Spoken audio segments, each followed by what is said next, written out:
Good evening, good evening, good evening. Welcome. And got a dots. We are back. We are back. It's almost the weekend, y'all. It's almost the weekend. Yes. All right, as we round up the AFC. If you missed Tuesday's show, we did the first part of the AFC North, and the AFC East. I gave my predictions, gave my picks. Y'all know it's that time of year. I kind of get my picks in. You know, y'all do what y'all normally do, slam the picks. Hey, Miss Murph, how you doing, beautiful?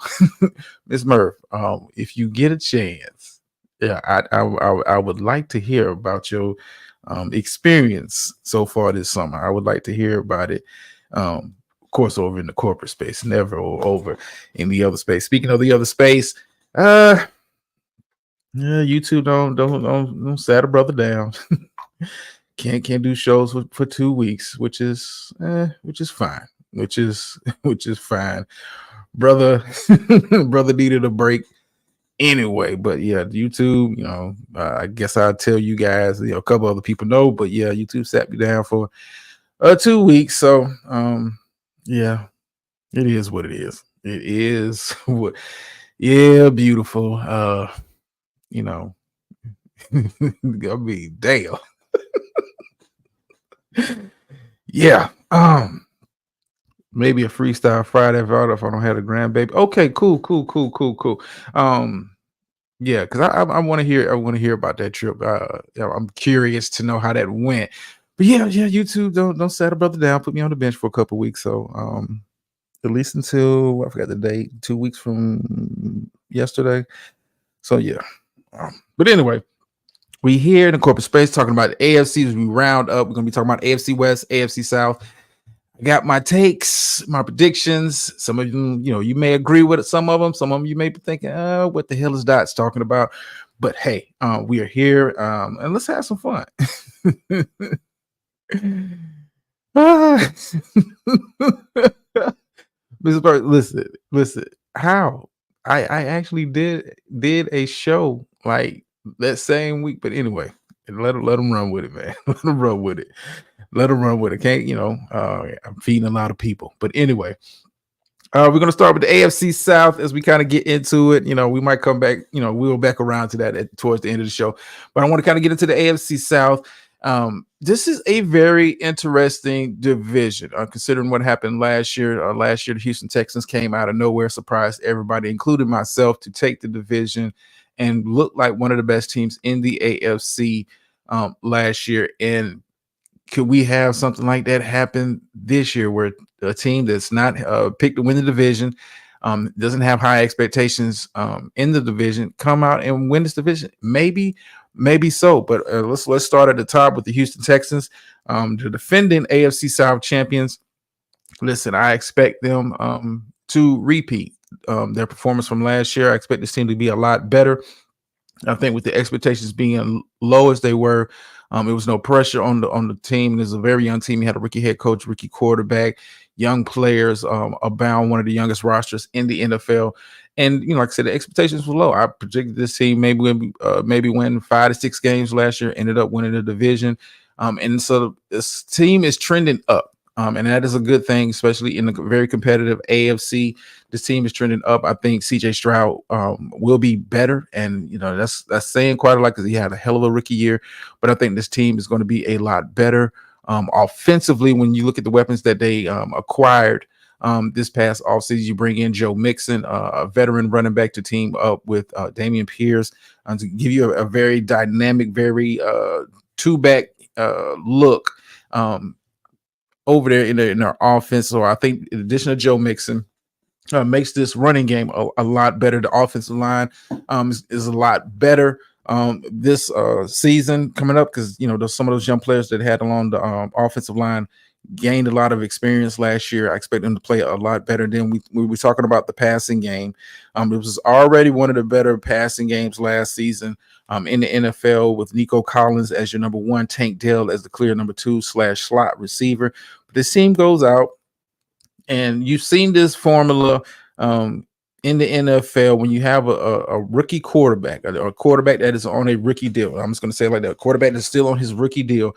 You have seen teams in the past have a all-in approach, as far as adding talent and weapons around that young player, considering when it's going to be time to pay CJ Stroud, some of those pieces may not be there. But while you have the opportunity, while you have the cap room, maximize the cap room, maximize your window to succeed. You've seen this latest last example I can remember where a team kind of went all in with a guy on a rookie quarterback deal was the Rams when they had Jared Goff. So it is a formula that has been tried and true. Even the Philadelphia Eagles, when Jalen Hurts was still on a rookie deal, went out and acquired a lot of pieces to add to that team, add to that offense, protect the corporate space at all costs. Listen, Miss Murph, this is one thing, and this let me segue because this might be kind of a might be the only chance I get to say it over the next. This will probably be the only chance I get to say it over the next 2 weeks, unless we address it on the Saturday show. Listen, it is a reason why I separated this space from the other, because I wanted to have a place where it wasn't being looked at with critique and harsh eyes, and people could actually come enjoy themselves and enjoy the content that we are doing over here. What's going on? Philly? What's going on, man? So I'm glad I have this space over here like this, and I'm gonna do everything in my power to kind of keep it like that. But back to I would be kind of jumping all around. Yeah, it kind of irritated me yesterday, but be jumping around. But back to the AFC South, like I said, this team went out and got Stephon Diggs, breaking him over in the trade from Buffalo, makes this passing game even more deadly. Like, as the defense, to put so much more pressure on a defense. You already had Nico Collins, who I think was coming into his own as a number one receiver last year, over 1,200 yards receiver. You had Tank Dell, who was having a fantastic rookie season before he got hurt. Then you bring in Stephon Diggs, who is still, despite what you may hear from other pundits and other analysts, is still a number one receiver in this league. So you bring him in, that puts so much pressure on a defense. Who do you slide coverage to? I mean, naturally, you would think you would slide coverage to Stephon Diggs, considering his reputation, what his resume says. But like I said, Nico Collins had a very good year last year, and is clearly on the trajectory. I wouldn't say to be one of the best wide receivers in the NFL, but it's shown himself to be, hey, I could be a number one receiver when given the opportunity. I think this offense is, head and shoulders. When I look at this offense from top to bottom, it's head and shoulders above the rest of the teams in this division, and we'll talk about them a little bit later in the show. But the defense, I think, is going to be a little bit better. You have some of those young players. They got the experience last year, namely Will Anderson, a couple guys in the secondary. Stingley has more experience now, entering, I want to say, year 4 for him. But they bring over Danielle Hunter, also in the trade. Well, not necessarily a trade, but you might as well say it was a trade. Bring over Danielle Hunter, pass rusher for the Minnesota Vikings, one of the best pass rushers over the past 5 years. Bring him over to add to that defense. And DeMeco Ryans is putting something together very nice, not just on the offensive side of the ball, but on the defensive side of the ball. And that's the reason why I think the Texans are in prime position, have to be looked at as the favorite, to win this division. And, am I ready to put the Houston Texans in that tier 1 of teams? I'm not sure. We're there yet.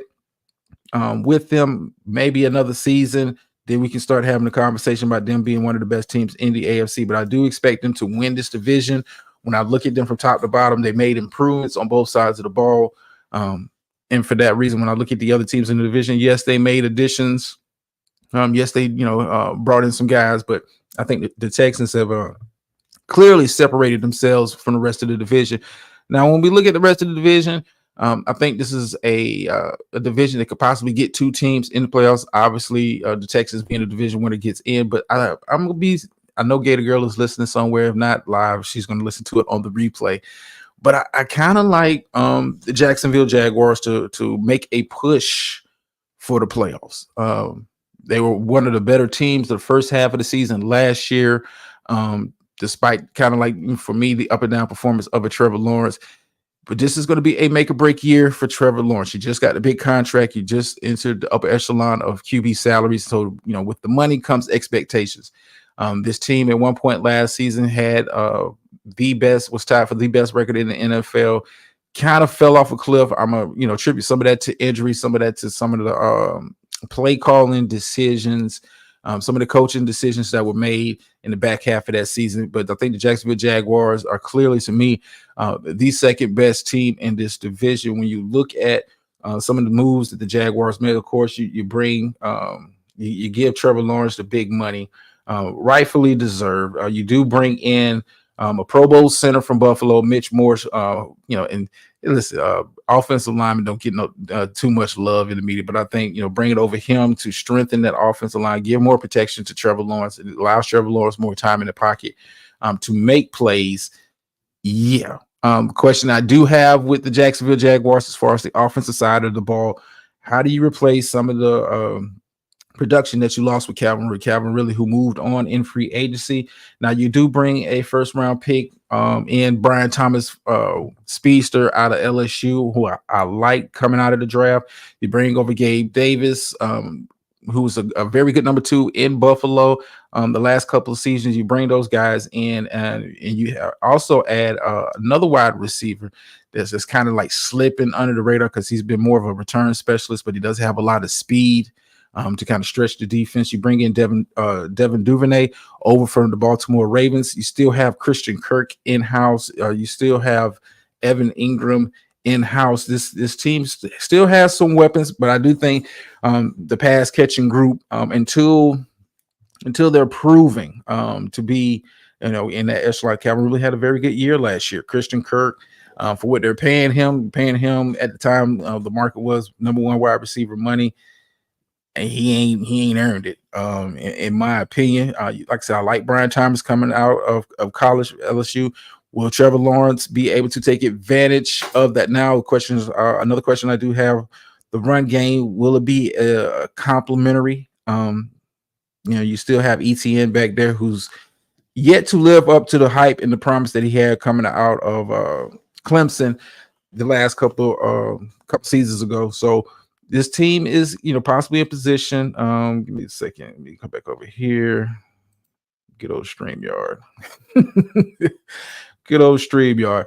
But offensively, I think this team is just a step below the Houston Texans when we're looking at them. Now, defensively, the defense played very good the first half of the year. I think too much pressure was put on them in the second half of the season to kind of overcome some of the struggles that the offense was having, namely with Trevor Lawrence being mainly out, but in and out of the lineup the second half of the season. I think the defense is going to be playing around the same level. I'm not going to say they're going to be that much better. They didn't really add any big significant pieces to the defensive side of the ball, but they didn't really need to add too many defensive pieces. Now they do have a new defensive coordinator, bring over the coordinator from the Atlanta Falcons, who led the Falcons to a very good season last year on the defensive side of the ball. So I'm expecting some improvements there. I expect this defense, with some of the speed that they have at certain positions, namely on the defensive line and in the linebacker group, to kind of get after the quarterback. I expect this team to play a much more aggressive style coming out of the gate. But Jacksonville Jaguars could possibly be pushing for a playoff spot. Now, I'm not you guys know, if you listen to the show long enough, I've been kind of harsh on Trevor Lawrence, but at this point, you've gotten the money. You've had the hype since you've come in. You've been looked at as the second coming of John Elway ever since you stepped foot onto a football field at Clemson. Can you deliver on the promise? Can you deliver on the promise that many people have seen in you? Can you deliver on the talent that you have shown and have displayed at times for certain stretches of a season? Can you put it together for an entire year and move into that group of upper echelon receivers? We shall see. We shall see. But I got Jacksonville finishing number 2. Moving on to the third team in this division, is kind of a toss-up. I'm going to be honest with you. It's kind of a toss-up outside of Texans, outside of the Jaguars, who I think clearly are the 2 best teams in this division. Wouldn't surprise me if Jacksonville win the division. I'll be honest with you. But when you look at the second part of the AFC, when we're talking about the team fighting for number 3 and number 4 in this division, it's kind of weird. It's kind of weird because you have a lot of unproven commodities You have a lot of unproven commodities, namely at the quarterback position. You have two very young signal callers, guys entering their second years. When we're talking about, we're going to talk about the Indianapolis Colts. Anthony Richardson, who had a promising start. I want to say I was excited. Had a promising start to his career before he got hurt. Gardner Minshew ended up quarterbacking the rest of the season for the Colts. Now he's gone off into free agency, and we'll talk about him a little bit later in the show when we get to breaking down the AFC West. But Anthony Richardson, a lot of promise, a lot of athletic ability. Some have looked at him as maybe the new version of Cam Newton, but he's got to get out there on the field and prove it. He's only got a 5-game sample. It didn't, it was promising, but it wasn't like he was lighting it up from the quarterback position. He was putting stress on the defense, but 5 games is not a large enough sample size to kind of project where he is going forward. Now, when you look at the weapons around him, now he does still have one of the better offensive lines in the AFC. And so I think, he'll be fine there. They did take care of Jonathan Taylor last year, so contract situation won't be hanging over the team at the start of this season. I do like, the backfield that they have in the Colts, but here's the thing with their offense. They're outside of Jonathan Taylor and potentially Anthony Richardson, if he's able to live up to the hype, none of these guys put fear in me if I'm a defensive coordinator. I like Josh Downs as a slot receiver, number 2. I think Michael Pittman is a suitable enough number 1 receiver in this offense. But this offense outside of Jonathan Taylor, who is a special running back, and Anthony Richardson, the promise of what he could be, this offense doesn't scare me. I think the Indianapolis Colts are missing out. I would say this for this season, are missing out on a very good opportunity to possibly go out there and really make a push for not only this division, but push into that. When you got a quarterback on a rookie deal, the Colts seem like one of those. I'm not going to say cheap, but they're more of a thrifty type team, and I think it's going to end up biting them in the behind in the end, because this is you're competing every team in your division, even the Tennessee Titans, who we'll talk about in just a second. All of them are making moves to try to get better. And when I look at the moves that the Colts kind of made, it's like, I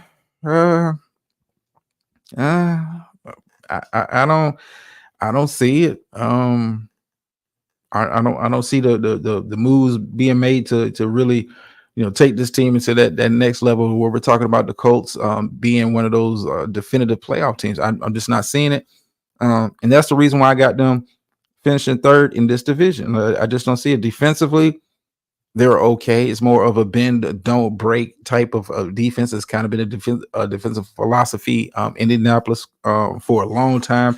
They don't have any pass rushers that scare you. The secondary is, it's okay. Linebacker core, it's okay. When you look at the roster from top to bottom with the Colts, is kind of like middle of the road. And for that reason, with the roster looking like the way it is, and when you're talking about competing in the AFC, now if this Colts team was in the NFC, I might be making an argument for them being a playoff team. But in the AFC, you gotta be more aggressive with your picks. You gotta be more aggressive in the offseason, because AFC is loaded up, and they're continually to load up season after season after season. And the Colts, for whatever reason, I don't know if it's not a popular free agent destination, but they don't really seem like want to spend a lot of money to bring in some of that top caliber talent. They're not willing to make those kind of moves to bring in those high level players. And for that reason, I got them finishing third. Now this team is a well coached team, but it kind of is this big question mark with the Colts. It's kind of hard to kind of really get a read on where this team could finally end up, because if it comes together as far as Anthony Richardson really taking that next step in his progression as a quarterback, Jonathan Taylor has a very good healthy season. I mean, they have the pieces to kind of make a run for this division, but I just don't see it. I'm sorry, Colts fans, if you're out there listening, I just don't see it for you guys. Hold on for a second. And got a guest backstage. I don't have too many of those over here. Give me a second, everybody. Welcome to the show. Yo, what's up, drama? Can you hear me? Yeah, what's going on, man? Nothing, man. Hey, we made a big trade today. It's a wonderful time of the year, Training camp, preseason, Well, you yeah, know. yeah. It is a very exciting time of the year. Now, what are your thoughts on the move that your team made, man? What are your thoughts on that? I mean, you know what? I'll be honest with you. I'm kind of used to it, especially with Howie is in control. Like Hmm. they. I'm kind of hip to like they try to like make the big splash and garner a lot of attention. Ever since they brought like To back in '04. Hmm. But I'm gonna be honest with you. That was like the last time that we saw like a great off season from this team, and they actually deliver. Even though they didn't win it all, we expected to go to the Super Bowl when we got To. If you ask a lot of people in Philly, 2017, nobody expected the Eagles to win the Super Bowl that year. Nobody expected them to have that good of a season. You know what I'm saying?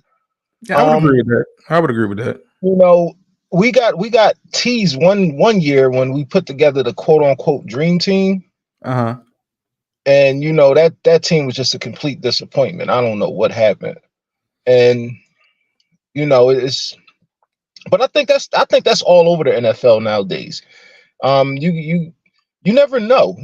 Anything on paper looks good, like before they start playing them games, but when they start playing them games, man, you just like, you just never know.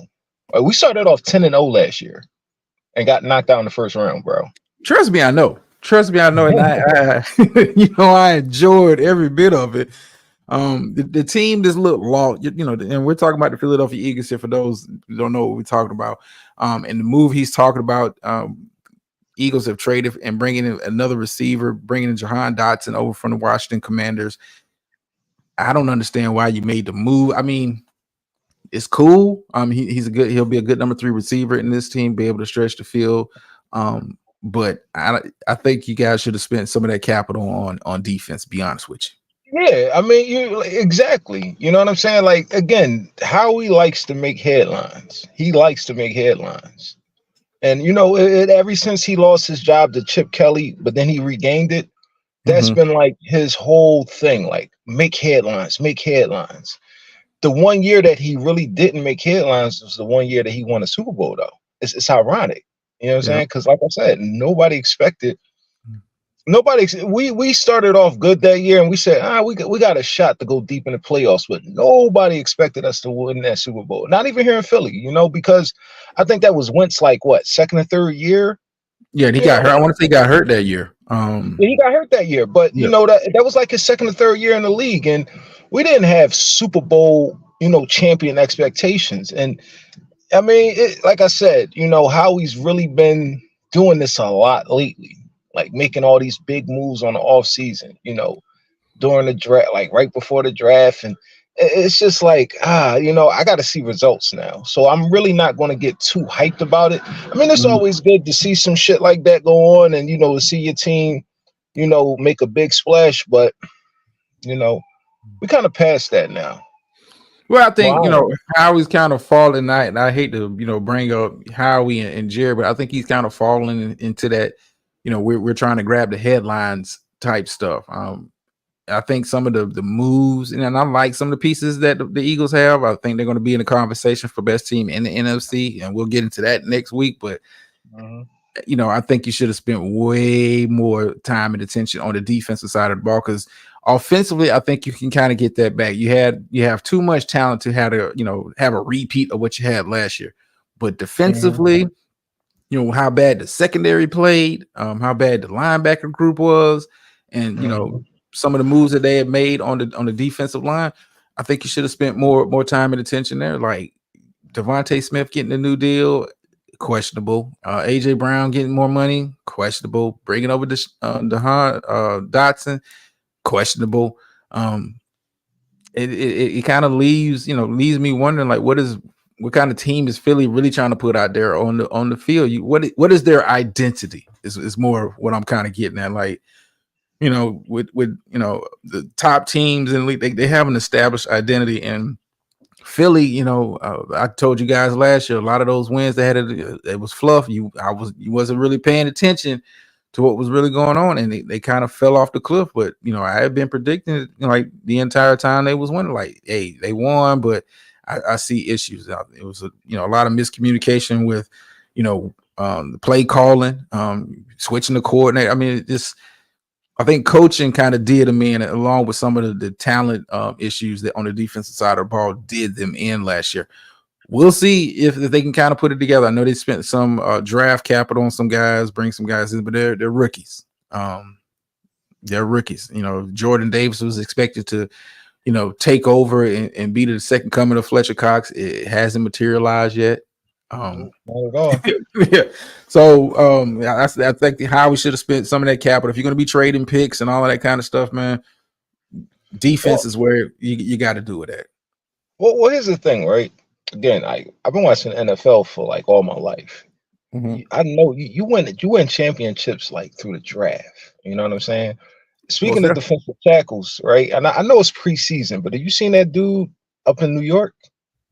Yeah, I'm watching him. I watched him. Yo, it's preseason, dude. It's preseason.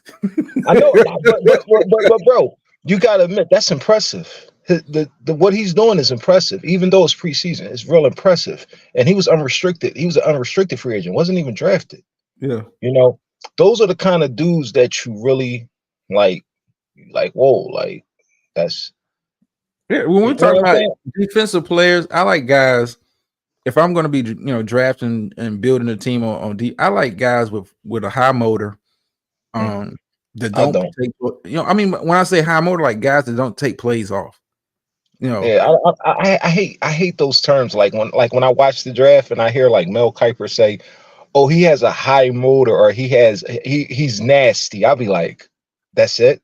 Well, I mean, like what about his abilities? Like is he good? Well, I mean, got good footwork. But when you talk about guys with when you look at like if a guy can be talented, he can be physically gifted, but if he doesn't have that motor to like, I want to get after it every single play, you're not going to get that high level of production. When I look a guy like Max Crosby for the Raiders, like when you look at him physically, he's not like wow, blows you away, but he gets after it every single play. And those guys end up with the high sack numbers, the high tackle numbers. Give me those type of guys. Like I like my pass rush specialists and all, but I give me guys that are solid and get after it every play. And when you look at the 49ers defense, is kind of built like that. Fred Warner is, my opinion, the best middle linebacker, but he gets after it every single play. Well, what I'm trying to say is this, right? Mm-hmm. If you look at like, I mean, over the years, you see like the teams that win championships. Like I said, they went it through the draft. Even when we did it in 2017, those was homegrown guys. You seen dudes like Nick Foles, Brandon Graham, Fletcher Cox, dudes that was unknown. Like what's the kid from Corey Clement? Yeah. You know what I'm saying? You sprinkle, you got your little sprinkles, free agencies like well, we had Jeffries, but Zach Ertz, again, homegrown. Offensive line was pretty much homegrown. Right. Yeah. You know what I'm saying? I don't see that with us right now.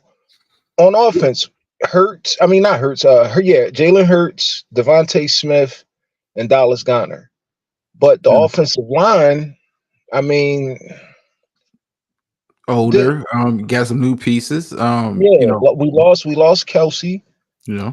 And I don't care what weapons you got on offense.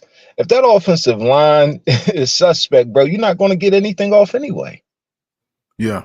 You're not going to get it off because you ain't got no run blocking and you ain't got no protection for the quarterback to get the ball to these receivers. You know what I'm saying? So, like I said, I got to see like how this whole thing is really going to turn out for me to really get excited. Well, I would say this. I clearly have the Eagles, unless something drastically happens, like Hurts gets gone for the season or something like that. I got the Eagles making the playoffs. Just it's kind of hard to kind of get a read on them because they're one of the teams that don't really have an identity. Like if you're going to be a passing team, be a passing team and have that kind of style. If you're going to be we're going to smash mouth run team, be that. The year you guys won the Super Bowl, it was clear what kind of team you guys were. It was a defense first, offense. Make plays when you can, but you guys had a very good defense that year. This upcoming season, it's been like this for the last couple. I call it the Jerry Jones effects, where you're I want the headlines. And I think Howie kind of falls in love with being in getting the headline. You didn't really need a number 3 receiver. You didn't really you were better off getting a piece for the defensive side of the ball. I don't think you really need. I mean, it's like a luxury pick. It's a luxury pick for me. So I'm gonna tell you what to save Howie. What to save Howie? If those cornerbacks that he drafted early in this past draft, if they pan out to be decent, then again, a solid season, I would like it. You know what I'm saying? Because we got a good backfield. You know what I'm saying? Something that's been a thorn in our side. Even though we went to but man, Kansas City carved our defense up in the backfield. Just going in motion. So, I mean, your secondary was bad all year. That's why I was kind of surprised. Last year it was. But that's what I'm saying. Like if he, we drafted cornerbacks in the first 2 rounds. Yeah. But if they pan out to be like starters, and the white kid, if he could actually start at safety and make an impact, he's a good player. Right. But on paper it looks good, but we got to see how it works. What's going on with CeeDee Lamb though? I hear he want to break the bank, and Jerry not trying to give up no money. Well, Jerry's trying to be cheap, man. In today's in NFL, you got to pay the guys what they're worth when it's time to pay them. You can't, be negotiating. Now, this is the part I don't like about Jerry, because you don't really see this with a lot of teams. I don't like the negotiating in the press stuff, man. Like, quit making comments. If you guys working on the deal, let that be the only statement. We're in contact with his agent working on the deal. You don't have to be giving these vague kind of statements where he got to earn it. Like I think he's with the seasons that CD has kind of put up, I think he's kind of earned what the market is saying he's worth, and that's right. Like the thing. The market is saying he's worth that. His numbers say he's worth what the market is saying, and he's kind of taking that same approach with Dak. Like if you don't think teams wouldn't be lining up to sign Dak Prescott, he becomes a free agent. Jerry, you smoking crack. You are high. Who's playing the media? Is it Jerry or is it CD and his team? Well, I mean, you use the media like a Drew Rosenhaus move. Well, you have to use the media to kind of push along negotiations. And I like I said, I don't like the team doing it. I get the player doing it because the player, hey, I'm trying to expedite me getting my money before we go into the season. You're kind of seeing that with the Jamar Chase thing in Cincinnati. Like, use the media to kind of push along contract negotiations. I don't think the team should be doing it. I have no issue with CD doing it. Like, hey, this is how the game is played. When you want to get paid as a player, you use the media to kind of get your talking points out, to get your narrative out there. Build up, support from the fans to where, the owner may feel pressured to give you the deal that they may eventually give you, but let's expedite. Let me get my money before the season starts. I don't want to be negotiating. I put up another great year, and then we come to the table and you still playing that same game. Like we got to see you've earned it. You've played to that level. That's what the market says. That's what you should do in Dallas. For me, it's that's just how business is done in the NFL. Like I don't get why Jerry don't see that. Dak Prescott with the numbers that he's put up, whether you like the guy or not, with the numbers he's put up, deserves more than some of these guys that got paid. Like let me pull up the graphic real quick. Like Jordan Love is making $55 million this upcoming season. That's crazy. You're looking at Trevor Lawrence, 55. Joe Burrow 55, Tua 53, Jared Goff 53. And you mean to tell me Dak ain't worth that now? Well, again, what I've noticed about the NFL and the owners, right? They trying to make, almost every position, to me, as of late, like the running back position, like everybody's replaceable, anybody could. So when I see like that graph that you just put up, Yeah. for the most part, those guys are fairly new. You know what I'm saying? That came in like what? Well, except for probably like Burrows, but that came in the same year that Goff came in. Yeah. You know what I'm saying? And he's had a better career thus far. He had a better career, but I mean, think about this. Like Lamar Jackson had to fight for a contract last year. Right. And he was already an MVP and went on to win another one. It's insane. Yeah. That's insane. Like, this is NFL business, man. This is how they do business in the NFL. Listen, right. They don't want to listen. They don't want to keep paying these quarterbacks what they're paying them, but this is what the market says. You can't come to Dak and say, I need you to take less than Jordan Love. And Jordan Love only had one good year. One good year, that's it. Yeah. But again, that's what I'm saying about Howie. Yeah. Right? I don't he doesn't impress me with these free agent moves and these trades or whatever. Been there, done that. You know what I'm saying? He needs to improve on his draft picks because this is the same GM that picked Jalen Reagor over Justin Jeffries. I mean, I don't even want to dive into that rabbit hole, but yeah, he's missed on some high profile picks. He's missed on some picks. He's missed on some picks. So, I mean, to me, it just looks like he tries to get the highlight, like the headlines during the offseason. He's really not doing what a real good general manager is doing. Like, you got to build your team from the draft. It's like you plug in these holes, you put these band-aids on, and it looked, like I said, real good on paper. It looked real like, man, we got Barkley, Brown, Devontae, Hurts. It all looked good. But like I said, that offensive line don't pan out, then, Yeah. But I think here's the thing that, you don't really hear people talk about. Some of these guys in the NFL don't know how to evaluate talent. No, they don't. They really don't. There some guys, GMs, they fall in love with. Yeah, and for me, I pay attention to the combine, but I mean that's not real football. Like, what is your game tape show? Like, yeah, you can run a 4.2 in shorts, but do it look like that when you got pads on? You know what I'm saying? Like I don't, but you got some GMs that they put a lot of stock into a guy's pro day. They just don't really, in my opinion, don't know how to evaluate talent. It just don't. I'm gonna tell you something else they put a lot of stock into. They put a lot of stock in like a player's background, his mental health. You know what I'm saying? Like I said, when I hear stuff at the draft, I hear like, oh, he's a nasty guy. I never really understood like that analysis of a player, like a nasty guy. Well, it could be like he got like a edgy attitude a little bit. But I'm gonna tell you right now, and back in the day when coaches really had control of these dudes, they can get away with that. But nowadays, like, dude, I'm a billionaire. I don't give a fuck about, they talk back to their coaches more than ever now. You know what I'm saying?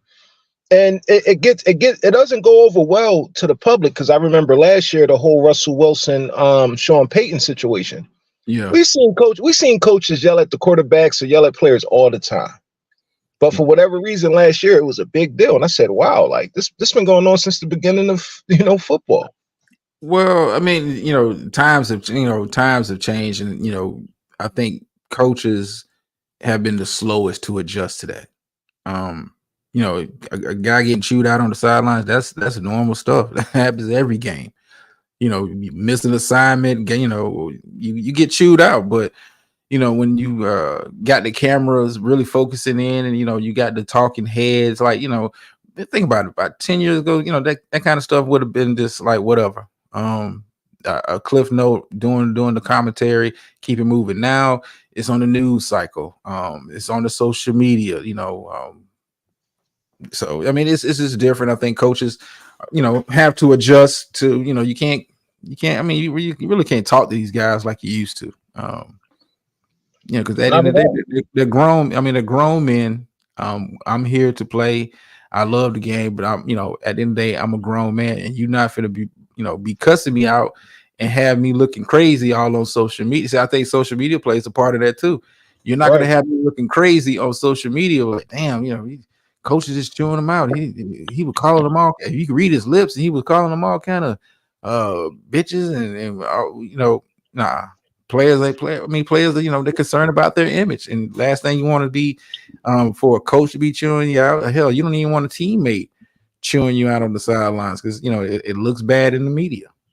Yeah, we seen that, dude. We seen, like, I remember there was always rumors about McNabb back in the day, like oh, he's a company man. That was like always the rumor back in the day. Yeah. I think it started with T.O. You know what I'm saying? And I know Bernard Hopkins jumped on that trend. This is like early 2000s. But I recently saw a podcast with I think it's Deshaun Jackson and McCoy. And he pretty much said the same thing. Like, I'm like, wow, like that's how he really was. It was a situation basically where he said he got some money out of the Eagles, and McNabb turned around and said, oh, I don't think he deserved that. Like, that's none of your business. But again, that kind of guy is really like what the NFL wants. They like guys like that side with the organization, thick and thin, and I mean, you don't get that outspoken. I mean, even the star players in the NFL really aren't outspoken. Well, I mean, think about it. The Patriots built the dynasty off of having Tom Brady be a company man. Yeah, he wasn't outspoken. Tom Brady was not outspoken. And that's what ownership look. Let me get my star player, my best player, to not rock the boat, to take less money. Because when guys come to me asking for money, I can point to him and say, he's taking less money. Why can't you? And as a player, what do you? How do you respond? Because clearly that guy is the best player and he's taking less money. How do I come to this organization and try to get my deal done? My argument doesn't have any legs. If kind of like with Patrick Mahomes. Patrick Mahomes is taking less money. So when other guys come looking for their checks, like how can I say I deserve to be paid this when I look at the guy leading this team, the best player on the team, and he's taking way less than what he could be getting. And you got also factor in the fact that he's lost a lot of talent. Tyreek Hill walks out the door. He goes to Miami. Patrick's not complaining like, oh, I lost a big weapon. He's not. He's just like, it's business as usual. And they love that. They love that, dude. Yeah, he's not clamoring. He's not talking about bring me this guy. Or he's like, well, whoever you guys have on the team, that's who I play with.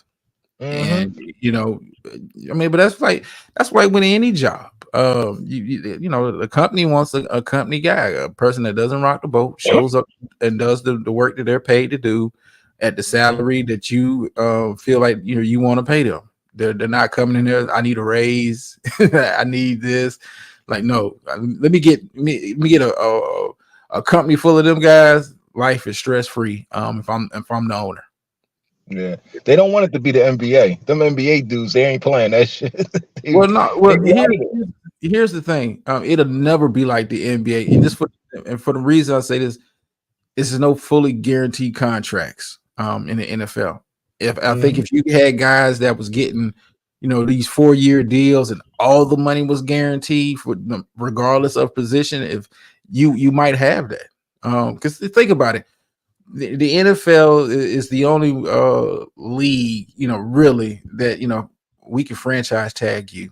We don't want to pay you long term. We'll pay you season by. Kirk Cousins built his bank on being a franchise tag guy. that we can put you on a discount of a tender, a non-designated franchise, to where if we're able to negotiate a contract and we have the right to match it or not. But teams know that like Lamar Jackson situation. You mean to tell me a young player coming off an MVP season and having to fight for the contract that he ended up getting? When you got, and I don't want to call these guys bums, but guys who haven't done nearly what he's done in the leagues, get the money. But if they have fully guaranteed contracts, listen, it would be the NBA. Like, hey, I'm not taking that deal. You look at Saquon Barkley. The Giants. He was the Giants' offense last season, and they were like, hey, we don't want to pay you. Go somewhere else and find whatever they're going to give you, because you're not getting that. I mean, if you have fully guaranteed deals, do you know that story? Say what now? The Saquon Barkley. Apparently, it was only like $500,000. That was the only difference between what New York offered them and what we offered them. $500,000. But you got to, the negotiations have been, messed up between the Giants and Saquon over the last couple seasons. It had grown, tense, when it's time to, and you see that would run like last season, Jonathan Taylor for the Colts. His contract situation before the season started, these teams can play hardball, and it's easy to play hardball when you hold all the cards. Like, I don't have to pay you. You may be worth that, but I don't have to pay you. Now let me ask you this though. Again, I mean, this is serious, right? Because as a fan of the product, which is called the NFL, you kind of like the way the owners do business. Well, me personally, I like the way they do business because it keeps the game fresh. You don't have a bunch of, remember the one guy, what was his name? Andre Wadsworth? Got all that money out of Washington and just became a straight bum. Remember that guy? Albert Hainsworth. Albert Hainsworth. Yeah, I think Andre Wadsworth. Wadsworth. Yeah, I remember Wadsworth. But no, you talking about Albert Hainsworth? For those who listening don't know who the hell we're talking about. Albert Hainsworth was a superstar defensive tackle for the Titans. Came over to Washington, got the money, and produced nothing. Nothing at all. And as a fan of the product, I can understand how a player could actually do something like that. But you see it in the NBA all the time. They get their money and they don't want to work as hard as they used to, right? But as a human being, right, seeing what these players really go through, like seeing like the wear and tear they put on their body, like the constant like nasty hits to the head, you will want, as a human being, you will want somebody that's sacrificing so much to actually, get paid for that. But at the same time, you got to understand that the NFL is a business, and they have to like really keep that, just keep, 53-man rosters and constant, 7 rounds in the draft. Yeah, you got to run a tight ship a little bit. Well, I mean, I have no issue with how owners running business, because they're playing off the rules that's put in place. I don't like how the players union sells them out. It kind of sells out the players. Like, you should be pushing for more guaranteed money for these players, because when you kind of really break down the money that these outside of quarterbacks that these guys are really getting, it'd be like, $100 million, 56 guaranteed. So it was a dude that played on the Super Bowl, the 2004 Super Bowl Eagles team, Reno Mahe. He worked as a bartender here, dude. Yeah. He worked as, I'm like, yo, you in the NFL? Like, and I saw the car he was driving. Like, he was like really like a local dude. He lived in a Carmen Suite apartments, and he drove like a Honda Accord, and we had a conversation with him one night at the bar. This is like in 04, like 06, 05 or something.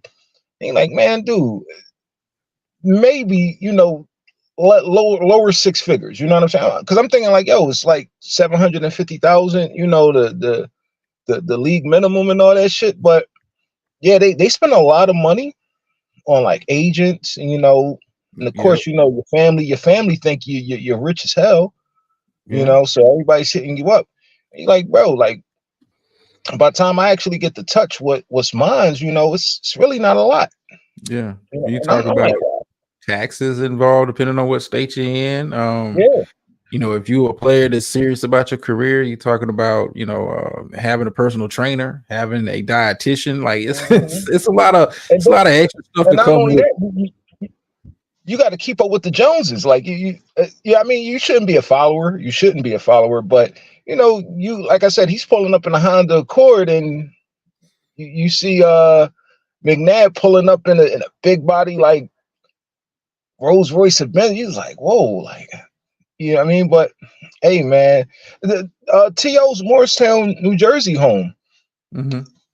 I mean, that was like a typical home in that area where working class people, even Fletcher Cox and Mullica Hills, New Jersey. Mhm. There's some like real like blue collar workers that live in that same neighborhood. It's Yeah. really not like a huge separation. Well, if you don't live in those cities and you see those players on a regular basis, you wouldn't understand that. But if you know where you live in those kind of cities, you see that stuff on a regular basis. So it doesn't surprise you that, hey, these guys, you would think they have the big mansion on the hill. Most of these guys are not living like that, man. Most of Listen, no drama. You're not gonna. But I'm telling you, drama. You're not gonna believe this. But Robert Covington, right? The Sixers player. Yeah. His house was worth more, and it was much bigger than Fletcher Cox's house. And they both lived in New Jersey, but Jersey's like I don't know. I guess they got good taxes over there, or whatever. But yeah, that's an NBA guy. You know what I'm saying? And it was like night and day. Well, I mean, some NBA, I'd say more. I think NBA guys have. If you see them living like that, for the most part, they're more or less living thrifty.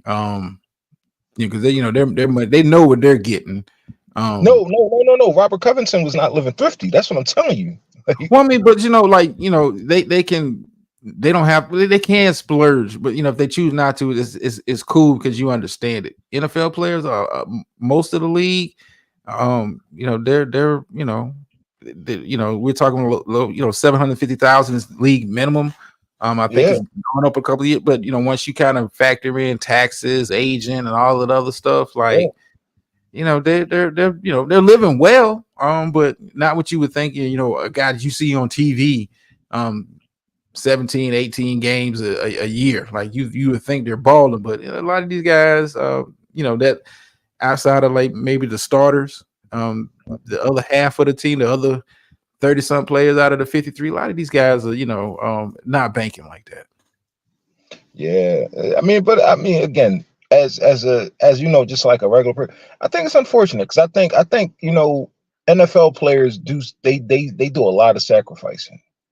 I mean, they Blame the really players. like. You gotta blame the players association, man. It's no reason why they can't be getting the kind of deal that MLB players get or the NBA players get. Like, you guys are not even really getting a big split of the money in the NFL. The NBA, them guys are getting, I want to say 55-60% of the revenue that comes Right, in. right, Like, right. but But you know that's what though? It's all the excuse for that is though, right? well, the excuse I hear is, we can't fully guarantee contracts because how violent the game is and how high injuries, the risk of injury is. That's always been the No, argument I've heard. no. Well, the argument is like when you compare like NFL, NBA, Major League Baseball plays 162 games, so they got 81 home games, and they got a lot of games to really like get their revenue. NBA plays 82 games. They got NFL's only 17 weeks. You know what I'm saying? So that's the excuse that the owners like give some of the like when they talk about like, yo, how come it's not guaranteed? How come it's not more? And they say, well, we're a shared revenue league, and one and two, um, we don't get as much. Like, they only play like one game a week. They get what, like 8 home games? but it's all shared. All the NFL shared. They all share the profits. Yeah. So yeah, I mean, that's like an excuse where you'd be wondering like, well, how come the players don't get paid as much? It's more violent, even like you said, the injuries and the health, and even the health insurance part of the NFL really wasn't up to par up until like what, the mid 2010s, 2010 or something. I remember them going to I guess Capitol Hill, just dragging old NFL players like into the Capitol building, screaming that they need better insurance because a lot of those guys that played back in the day, they could barely walk, man. Yeah. And I think that's, that was around the time like CTE was a big thing Right. with the NFL. Player safety became such a big issue. As far, and then they changed a lot of the rules, a lot of the equipment got changed around that time. So yeah. But that was kind of like the argument. And here's the thing with the, you guys only play 17 games. Like mini camp starts, OTAs start around, you're talking about April. Season typically doesn't end until February. But what could they really eat off of OTAs though? Again, like it's not like they got the stadium open for concessions and what's the other merchandise thing? Yeah, you can sell merchandise year round, but yeah, I mean, but like the teams make money year round. They're selling tickets for preseason games in April. They're selling season tickets going on sale in April. So they're all right. So how many games total do the NFL get compared to Major League Baseball? Dude, it's like I mean, like I'm not comparing the games. What I'm comparing is the time period. Like you're asking players to be in shape, locked in, and preparing. Think about it. OTAs start in like April. No, I get what you're saying. Yeah. I get what you're saying. Trust me, I get what you're saying.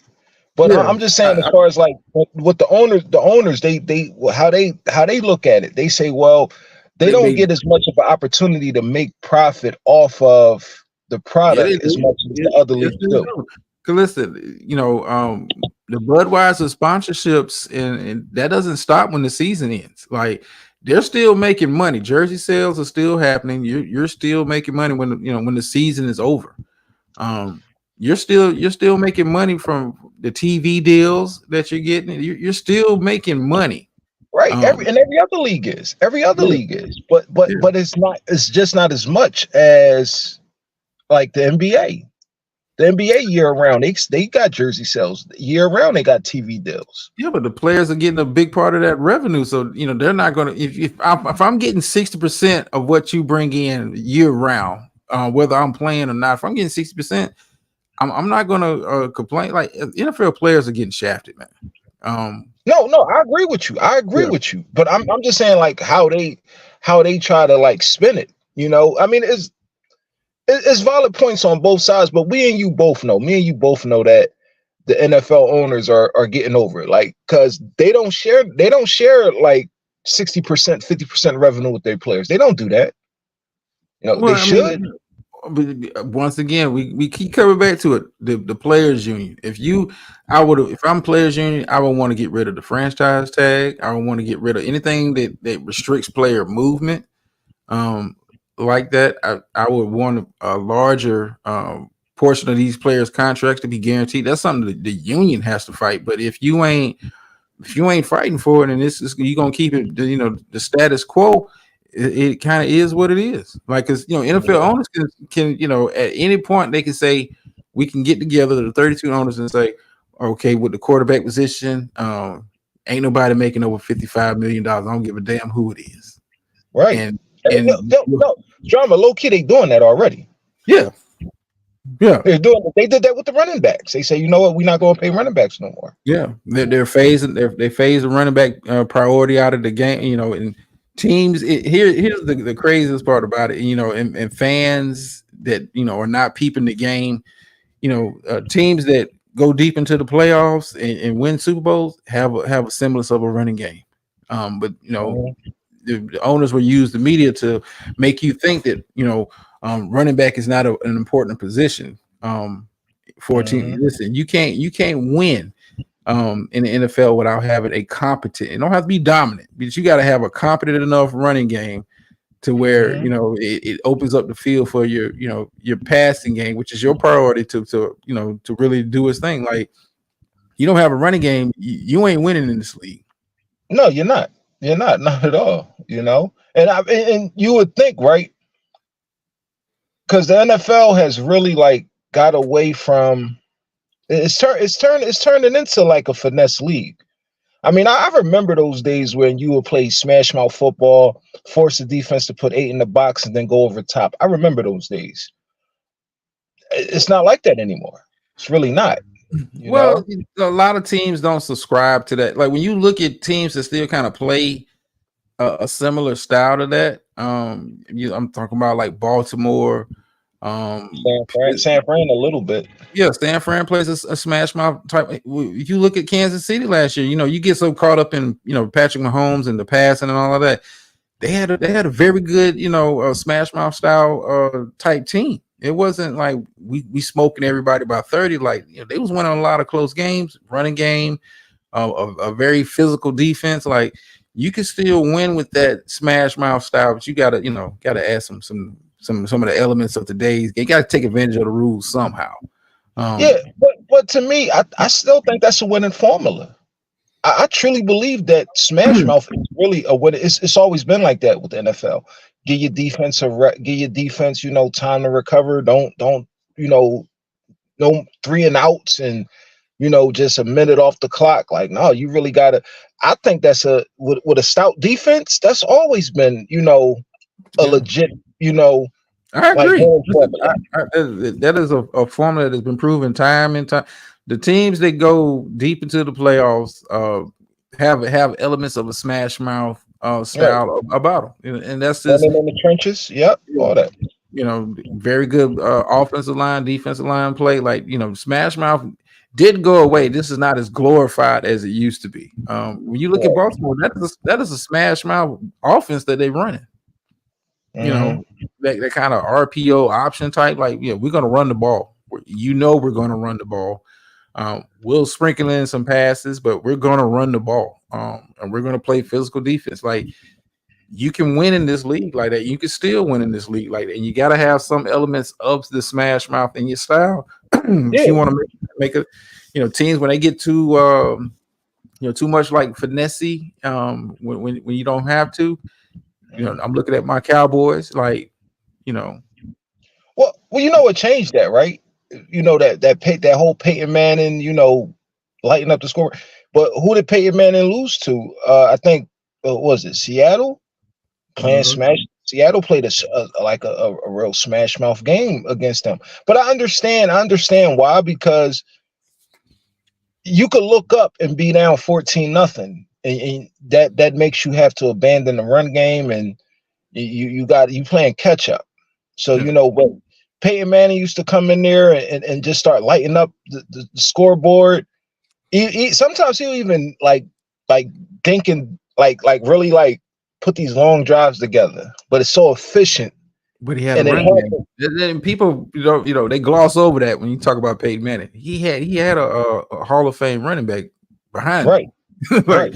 They ran the ball in Indy, but you get so caught in Manning putting up the points in the passing touchdowns. But even when he was with Denver, that was a smash mouth team when he won this. Yeah, it was. But he could put up so much. He took advantage of it, because if you put that 8th man in the box, he's going to exploit the fuck out of you. Yeah, Tom Brady got all the Tom Brady Super Bowls. It wasn't smoking anybody. It was a smash mouth type team. We're going to run the ball. We're going to, let Tom do his thing, and we're going to have a very good physical defense. Right. That's just the recipe to success. But, owners like to get these coaches that, are so offensive minded to where, they kind of, that's not their philosophy. But, those old school guys that had that old school mentality, the Shanahans, the Andy Reeds, guess what? They're putting rings and they're getting to getting to championship games and all of that with that style of football. It's not sexy. It don't look good on TV, but I don't give a damn how it look on TV. What's the win loss column look like? Yeah, I love it. I love it though, dude. I love, like you said, hardball in Baltimore. That Baltimore is really like a smash mouth, even though they run a PTO but they got Lamar Jackson. You know what I'm saying? So yeah. But even when they didn't have Lamar, Baltimore's always played that kind of football. Yeah, they won a Super Bowl with Trent Dilfer. Like we're gonna run, we're gonna play good defense, and the passing game would be. Listen, it's not sexy. It's not must see TV for the casual fan, but true fans of the game. I love to watch the Steelers Ravens game. I know guys are going to be hitting. They're not going to be flying up and down. Every yard will be earned. Exactly. All right, man. I'm gonna get on out of here, man. I appreciate talking to you, bro, man. Like, yeah, man.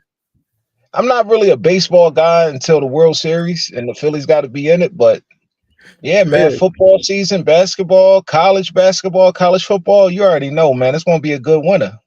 Yeah, I think college football kicks off next week. If I'm not mistaken, the full season really kicks off next week. Then the following week, the NFL is back. So yeah, I'm locked in, man. I'm locked in. I'm excited for college football this year because they've expanded the playoffs. So this is about as good as you're gonna get college football fans to see who's really the best team. We're gonna have 12 teams fight it out. They're still gonna manage to fuck it up somehow, though. Well, I mean, the selection committee is still involved in that process, but I think you kind of have to be happy with that as a fan. Like if you can, present to me 12 really good teams. They fucked it up last year, big time, dude. Well, I mean, I think, but when you only have 4 slots, and I think with them expanding it, you don't run into the situation you had last year where Georgia, to me, was clearly the best team in the country, but because they didn't win the conference championship, you couldn't put them in. Now with it expanding to 12, you don't necessarily have to win the conference championship to get into the playoffs. Right. It's so silly that they haven't it took them to 2024 to really put something like this together. It's just mind-boggling. Like they should have been doing this since the early 2000s, dude. When they got rid of the whole the AP number 1 team. Should have been doing it way before that because that's how high school football championships are decided. So if they can do it in high school, why you guys couldn't do it in college? But hey, that NCAA is all about making that money. So I ain't mad at them, man. But I'm excited for college football this year. Like I said, the 12-team playoff. I'm curious to see how they kind of put that together. Who ends up seeded where? It's gonna be in course the NFL is back. Be locked in, man. Be locked in. Yeah, lock in, man. Lock all the way in, dude. Because it's going, especially here in Philly, man. I think we got a good chance of having a real with Paul George coming to the Sixers, and he was, like I said, everything looked good on paper. I really want to see how this year going to really turn out. Because trust me, you say that every year, man. Every year you Philly fans say that every year. Like, yeah, we look good on paper, but paper don't mean. But you know what though? They don't get me as much as they used to. I really don't get invested. You're older fan now. You understand. Like day young, one. Day one, I would be all the way invested. Like game, like by the 5th game, if they like 2 and 3, I'm panicking. But no, this is a marathon. This is really a marathon out here. Yeah, I mean, you understand as you get older, like the season is long for a reason. A lot like we talked about Jacksonville earlier. They started out 8-3. Was tied for the best record in the league at one point, and fell off a damn cliff. Like it happens. I try not to get too high, get too low. Only get upset during a playoff loss or like a rivalry game. Other than that, yeah, it's come out again next week, man. All right, man. I'm tapped in, bro. All right, man. All right, you too, man. All right.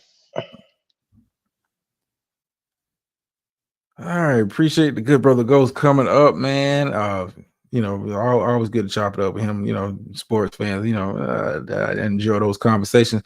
All right, so we're gonna get into the AFC West as we kind of conclude the AFC preview for this week. Like I said, next week we'll be doing a 2 parts. On the NFC, I will give you in the second show, I will give you my Super Bowl picks. And I want you to write them down and mark because somebody will hold me accountable for those. But as we look at the AFC, AFC, to me, I'm not going to spend too much time dwelling on the Kansas City Chiefs. Kansas City Chiefs are clearly the best team in this division, have dominated this division over the past decade. You returning Patrick Mahomes, returning Andy Reid. I do like the pieces that they have on both sides of the football. I'm curious to see what their wide receiver group kind of looks like. You have Rashee Rice, who has, as of right now, has not been suspended, and who I thought would have got suspended for off-field conduct. He may still receive some kind of disciplinary action, but as of right now, is not suspended.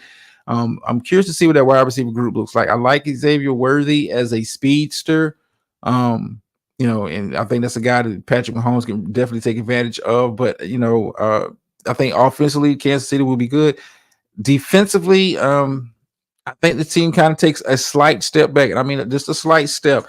You don't move off a Pro Bowl cornerback like L'Jarius Sneed. You don't move off a Pro Bowl quarterback like L'Jarius Sneed and think your coverage is going to be that much better coming into the next year. So I do think the secondary got a little bit worse. I do like some of the pieces that they still have on the defensive side of the ball. Clearly, Kansas City Chiefs are the cream of the crop of this division. I expect them to not only win this division, but I also expect them to be pushing for the number 1 seed in the conference, possible home field advantage. And here's a conversation piece that I was thinking about as I was kind of getting this show together. This is the 2-time defending champion, Super Bowl defending champion, Kansas City Chiefs. If they win a Super Bowl this year, and I just kind of want to put this in your head, if they win a Super Bowl this year, will be the first team in the Super Bowl era to three-peat. If Patrick Mahomes somehow gets a Super Bowl win this year, does Patrick Mahomes enter the GOAT conversation for quarterbacks?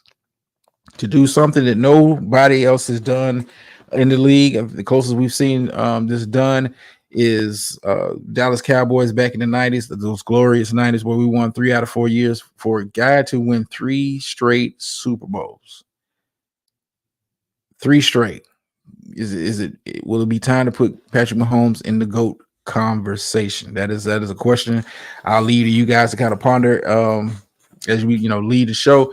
So I think Kansas City is clearly above and beyond the rest of this division. But I think the gap has gotten a little bit closer. And when I'm talking about the gap getting a little bit closer, I'm looking at the Las Vegas Raiders, who have made Antonio Pierce the full-time head coach. I think he did a fantastic job last year. I think the team played much better under him. It was a much more physical type team. When we were talking about smash mouth football, the Raiders played more of a smash mouth style last year after getting off of that bum head coach that had McDaniels.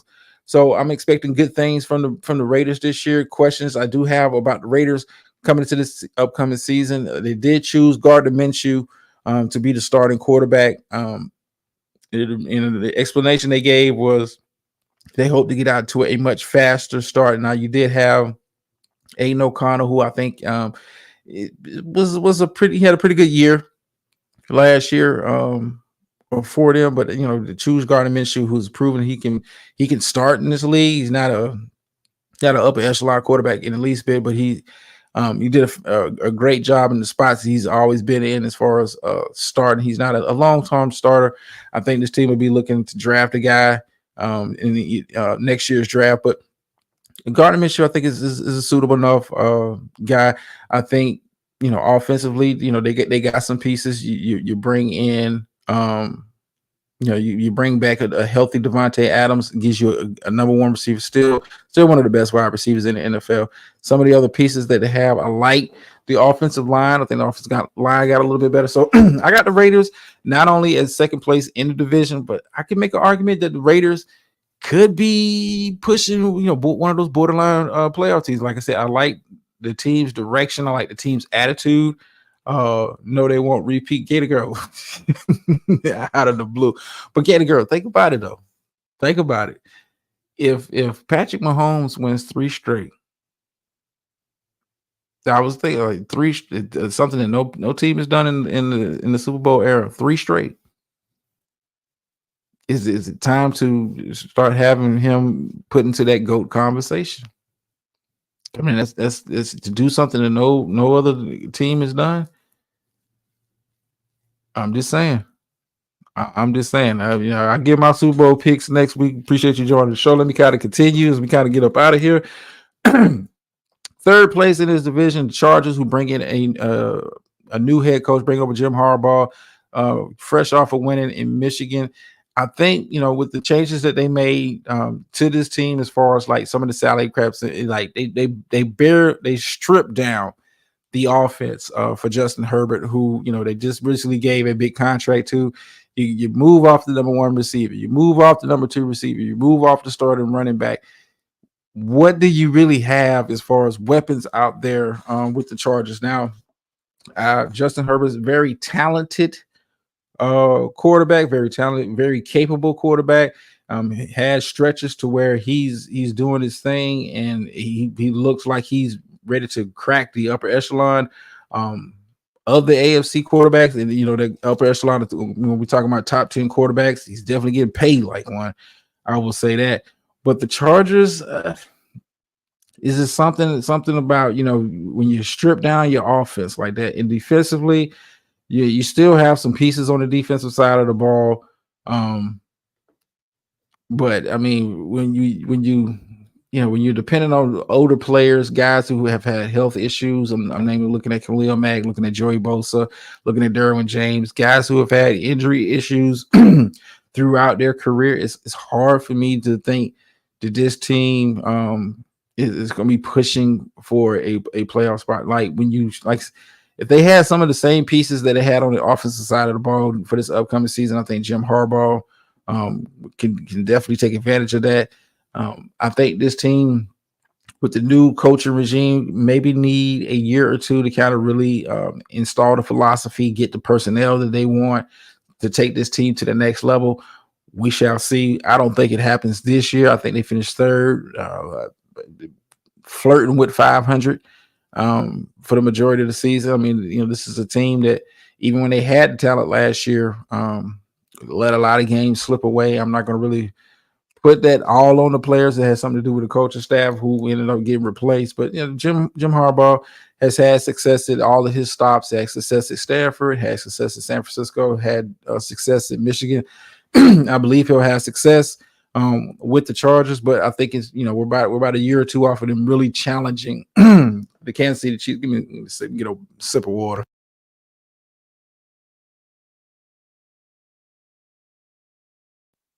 Yeah, but about a year or two away from them really challenging the Kansas City Chiefs for control of this division. And to kind of round out the AFC West, Denver Broncos, who have made the announcement that they're starting rookie Bo Nix as the starting quarterback coming into the season. Sean Payton's second year with the team. They moved off of Russell Wilson this past offseason. Denver is a kind of a weird team. And when I say weird team, like, I don't really know what the identity is of the Denver Broncos. They're still making changes on the offensive side of the ball. Have a rookie quarterback starting. Sean Payton's had successful quarterbacks, but I'm not sure Bo Nix is the second coming of Drew Brees. I'm not sure what they're doing on the defensive side of the ball. Some of the guys that they let go or traded, in the past season. I'm not sure what to make of Denver. Denver has the makings of a team that wins 5 or 6 games. I'm not really expecting. My expectations are not that high for Bo Nix to come in and light up the league. I don't think we're going to see a CJ Stroud season for him, namely because the offensive line is pretty good, but it's not the same level as what the Texans had last year. And I don't think Bo Nix is in the same category talent-wise as a CJ Stroud. So I'm not looking at the Denver Broncos to be the surprise team that they're not my sleeper pick. Let me go ahead and get that out the way. They're not my sleeper pick for the upcoming season. Definitely not my sleeper pick. I got them finishing last in this division, possibly top 5 when we're talking about the draft. Or that's about all you can win. I'm curious to see what kind of season Bo Nix has, though. I hope he makes it through so they, Denver Bronco, Denver Bronco fans can kind of get a baseline on, is this the guy for us moving forward? Because you have a pretty good class of quarterbacks coming out next season. We shall see. But that's kind of my breakdown of the AFC West. Now let me double back because I did miss a team in the AFC South before. We had a good conversation up here with the good brother TC. Last in the division, the Tennessee Titans. Will Levis is in his second year started. I think Tennessee ends up at the bottom of this division, but I think Tennessee is going to be a lot better than people think. A lot better. And when I say a lot better, it doesn't necessarily mean they're going to be a 10, 11 win team. I think this team is going to be a lot better with some of the additions that they have made to this team to kind of help Will Levis progress and kind of really get a baseline on what he's going to be. You bring in a Calvin Ridley, who had a very good year with Jacksonville last year, add him with DeAndre Hopkins, puts a different kind of pressure on the secondary. You bring in Tony Pollard. Now, Cowboys fans, I was hard on Tony Pollard for the right reasons, but I think he kind of fits into this system that they have here in Tennessee. The Titans did move off of Derrick Henry, but I do like Tyjae Spears. I think a combination of him and Pollard will give a nice balance to the run game, and kind of open things up for Will Levis. And Will Levis has a lot of physical talent to succeed in the NFL. I mean, they've gone out, they've improved the offensive line, bringing in a massive Roll Tide, massive tackle. J.C. Latham, in my opinion, was could be the best left tackle out of this past draft, which was a very good tackle class coming in. But they've done things to kind of help Will Levis, give Will Levis more weapons, give Will so they can really get a baseline. But this the NFL. It's not college. It's not a wait and kind of see approach. I do think the additional L'Jarius Sneed improves that secondary by a vast degree. You have a guy that can essentially take out a wide receiver who's very good in man and zone coverage. I think Tennessee, they're banking on some of those young players taking that next step in their evolution. You still have Harold Landry as a pass rusher. You still have Jeffrey Simmons on the inside. So this team is it's going to be competitive. The Tennessee Titans will be competitive. You do bring in a new head coach. I'm curious to see what his philosophy is going to be. I expect offensively this team to have a nice balance between passing and running. I expect this team to be competitive, but I just don't think they're in a position right now to really be challenging for this division. But hey, I had this same conversation last year about the Houston Texans, and you see how that kind of turned out. So as we kind of close out the show, appreciate everybody for taking the time to come in, to take the time to listen, like, share, subscribe, all of that good stuff. We will be back next week, maybe back tomorrow doing a Freestyle Friday show. We'll see. We'll be back next week for sure to do the NFC as we get ready to kick off the new season. College football begins in earnest next weekend. So football. Make sure you're here for the latest and greatest on that. As always, I appreciate to give you off the phrase to pays on this show here. Sometimes you win, sometimes you lose, but every time you learn. And I'm out.